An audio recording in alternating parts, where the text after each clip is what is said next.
আপনি দেশের জন্য কি করেছেন? এমন একটি প্রশ্ন এখন ক্রিকেট পাড়ায় টক অব দ্য টাউনে পরিণত হয়েছে।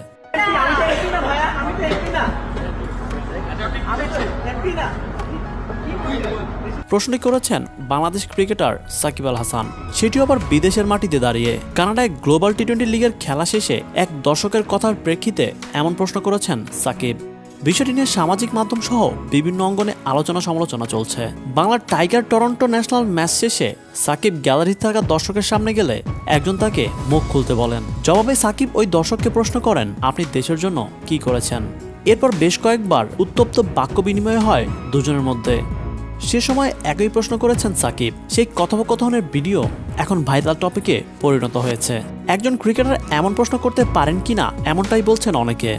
জালাল ইউনুস বলেছেন, আমি ভিডিওটি দেখিনি, তাই আমার মন্তব্য করা ঠিক হবে না। কিন্তু সাকিব এটা ঠিক বলেননি। সবারই সব জায়গায় অবদান রয়েছে।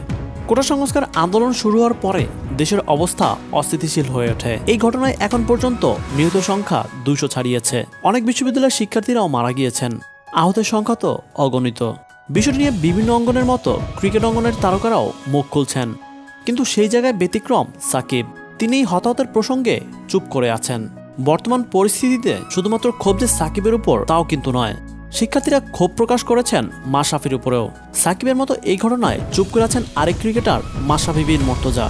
তাকে নিয়েও বিক্ষোভ প্রকাশ করেছেন অনেকে। সামাজিক যোগাযোগ মাধ্যমের এক ভিডিওতে দেখা যায় একটি দলে মাশরাফি রাখা ছবি লক্ষ্য করে অনেকে জুতো নিক্ষেপ করেছেন। কেউ কেউ আবার সেই ছবি নিয়ে লিখেছেন, দুঃখিত, আপনি আমাদের ক্যাপ্টেন নন।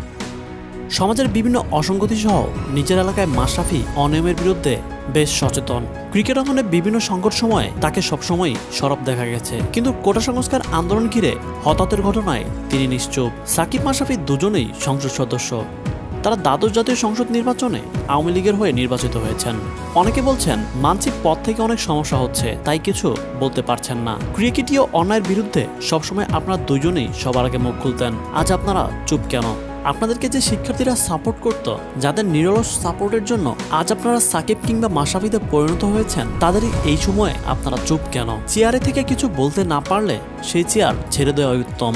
কেউ কেউ লিখেছেন আর্জেন্টিনা থেকে এনজো ফার্নান্দেজ কথা বলেছেন, কিন্তু দেশের থেকে সাকিব মাশরাফি চুপ। আবার কেউ ক্ষোভ প্রকাশ করে বলছেন, ফলটা আসলে আমাদেরই। আমরাই ভাবতাম তারা দেশের জন্য খেলে, আমরাই এদেরকে দেশপ্রেমিক বানিয়েছিলাম। আমরা ভুলে গিয়েছিলাম এরা শুধু একটা চাকরির বেতনভুক্ত কর্মজীবী, যেখানে পারফরমেন্স করলে মোটা দাগে বেতন পাওয়া যায়।